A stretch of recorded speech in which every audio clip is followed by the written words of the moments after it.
जिस्कम तेल के कंबर पारा कंबर में सारिन जे अग में मुसलसल लाथ करण समेत नाजायज़ टैक्स जी वसूली ऐं फी मण कटौती खिलाफ़ क्रिकेट ग्राउंड खां रैली कढी वई। रैली शहर जे मुख़्तलिफ़ रस्तनि तां गुज़रंदे शहीद बेनज़ीर भुट्टो प्रेस क्लब आॾो एहतिजाजी मुज़ाहिरो कयो वियो। उन मौक़े ते शाहजहान कलोड़ो, ख़ालिद चांडियो, मोहसिन शेख, हुसैन बुखारी, इमदाद मुंगेरी, मुर्तज़ा नागराज समेत ॿियनि चयो त सारिन जी लहण शुरत मोगेत परस्त ऐं मुनाफ़िकी खोर वापारी पारां सारिन जी अगनि में लाथ करे आबादगारनि ऐं हारियुनि जो माशी क़तलाम कयो पियो वञे। फी मण ते 2 किलो नाजायज़ कटौती कई पई वञे, जॾहिं त ॿिज जो किलो 4000 भाण जी ॿोरी 17000 केणियूं रोंभा लाभ समेत घाटे करोड़ ख़र्च हारी पियो करे। एॾी महिनत खां पोइ बि हारे जो फ़सुल लहे थो त हथरादू अगनि में लात कई पई वञे। हिननि मुतालबो कयो त सारिन जो फी मण 3500 खां 4000 मुक़ररु करे गैर क़ानूनी कटौती ख़तम कई वञे।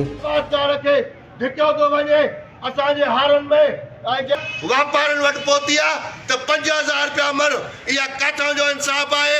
इहा सिधी सही ॻाल्हि आहे, चिटी ॻाल्हि आहे। हर उहो फर्द ॼाणे थो जेके धरतीअ जो, जेके वतन जो दर्द आहे, त इहा सोचल सम्झल